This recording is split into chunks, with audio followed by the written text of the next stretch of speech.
एक बार एक राजा ने अपने दरबार में ऐलान कर दिया, एक ऐसा सूत्र ढूंढ के लाओ जो सूत्र जन्म में और मृत्यु में, हार में और जीत में, दुख में और सुख में सब जगह काम का है। और वो सूत्र बहुत लंबा भी ना हो, सिर्फ एक वचन हो जो सारी जिंदगी को बदल दे। राजा के ऐलान के बाद सारे मंत्री, विद्वान राज्य के अलग अलग किताबों में पढ़ने में जुट गए कि ऐसा सूत्र कहां मिलेगा। बहुत 4-5 दिन तक कंटिन्यू मेहनत करते रहे, लेकिन उन्हें कोई ऐसा सूत्र नहीं मिला। जब वो सारे विद्वान एक जगह बैठ गए तब बोलने लगे कि हमने तो इतनी मेहनत की लेकिन हमें कोई ऐसा सूत्र नहीं मिला, हम राजा को क्या जवाब देंगे। तब एक विद्वान ने कहा कि पास के जंगल में एक संत रहते हैं, वो संत बहुत ज्ञानी है, वो हमारे प्रश्न का उत्तर जरूर देंगे। वो सारे विद्वान उस संत के पास पहुंचते हैं और संत को बताते हैं कि राजा ने ऐसा सूत्र मांगा है जो हर समय काम आए। वो संत कहते हैं कि मुझे राजा के पास लेके चलो। वो संत उस राजा के पास पहुंचते हैं और राजा को अपने हाथ में पहनी हुई अंगूठी निकाल कर देते हैं और कहते हैं कि इस अंगूठी के पीछे एक कागज का टुकड़ा है, जिस कागज के टुकड़े पे वो सूत्र लिखा है जो मृत्यु और जन्म, सुख दुख, सफलता असफलता, हार जीत ऐसे समय में तुम्हें काम आएगा। लेकिन ध्यान रखो, इस कागज को तुम तभी निकालोगे जब तुम्हारा पूरे रास्ते बंद हो जाएंगे, जब तुम्हें कुछ समझ नहीं आएगा तभी तुम इस कागज को निकालो, नहीं तो इस कागज का, उस वचन का कोई मूल्य नहीं रह जाएगा। राजा ये बात सुनता है और उस अंगूठी को अपने हाथ में पहन लेता है।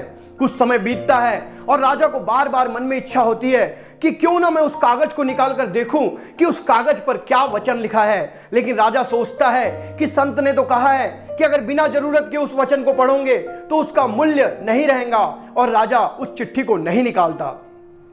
लगभग 1 साल के बाद उस राजा के राज्य पे दूसरे राज्य का राजा हमला कर देता है और उस हमले में उस राजा की हार हो जाती है और वो अपने एक घोड़े के साथ, कुछ सैनिकों के साथ और कुछ रक्षकों के महल से भाग निकलता है और एक जंगल से जाने लगता है। जब वो जंगल से गुजरते रहता है तब धीरे धीरे उसके रक्षक भी चले जाते हैं और उसके साथी सैनिक भी हट जाते हैं, क्योंकि ना अब राजपाट रहा तो रक्षा की क्या जरूरत, और राजा अकेला हो जाता है। इधर दुश्मन सैनिक उस राजा का पीछा करते रहते हैं और राजा को उन घोड़ों की टाप की आवाज आते रहती है कि उसका कोई पीछा कर रहा है, और राजा भागते रहता है। जब राजा भागते रहता है तो एक ऐसी जगह पहुंचता है जहां सामने खाई होती है और राजा आगे नहीं बढ़ सकता। अब राजा के हाथ पैर ठंडे पड़ने लगते हैं, राजा घबरा जाता है। राजा को लगता है कि पीछे से आने वाले दुश्मन सैनिक अब उसे नहीं छोड़ेंगे, और तभी उसे उस संत की अंगूठी याद आती है। वो हाथ तरफ देखता है, उस अंगूठी को निकालता है, उसमें से वो चिट्ठी निकालता है और उस चिट्ठी को जैसे ही खोलता है तो चिट्ठी पे लिखा होता है, ये वक्त भी बीत जाएगा। इतना पढ़ते ही राजा के दिमाग में कुछ और चलने लगता है और वो सोचने लगता है कि एक समय मेरे पास राजपाट था, वो सब चले गया, वो वक्त भी बीत गया।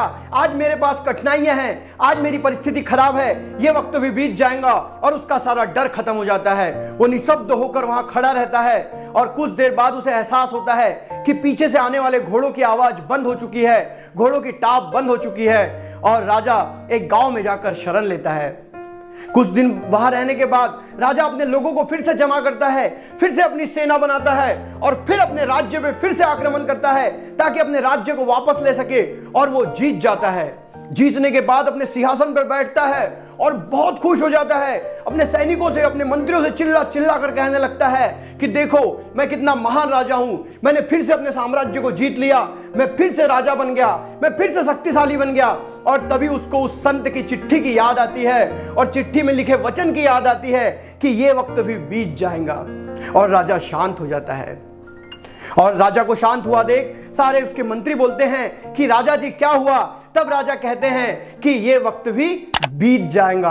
आज मेरे पास सब कुछ है, लेकिन कभी मेरे पास ये कुछ भी नहीं था। एक समय मैं रोड पर भी आ चुका था, आज मैं फिर से राजा बना तो क्या हुआ, कल फिर ये वक्त बीत जाएगा। इसलिए इंसान ने कभी घमंड नहीं करना चाहिए, इंसान ने कभी दुखी नहीं होना चाहिए, और इंसान ने ना ज्यादा खुश होना चाहिए, क्योंकि हर वक्त बीत जाता है। इसलिए दोस्तों ये बात ध्यान रखो कि वक्त बीत जाएगा, और इस वचन को अगर आप अच्छे से समझ गए तो आप अपनी जिंदगी में कभी दुखी नहीं होंगे, अपनी जिंदगी में कभी निराश नहीं होंगे, अपनी जिंदगी में हमेशा आगे बढ़ते रहोगे, क्योंकि जिंदगी में जो कुछ मिला है ये एक दिन चले जाएगा। इसलिए निराश नहीं होना है।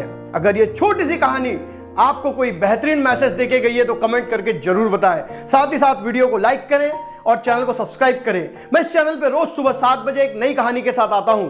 तब तक के लिए अलविदा, जय हिंद।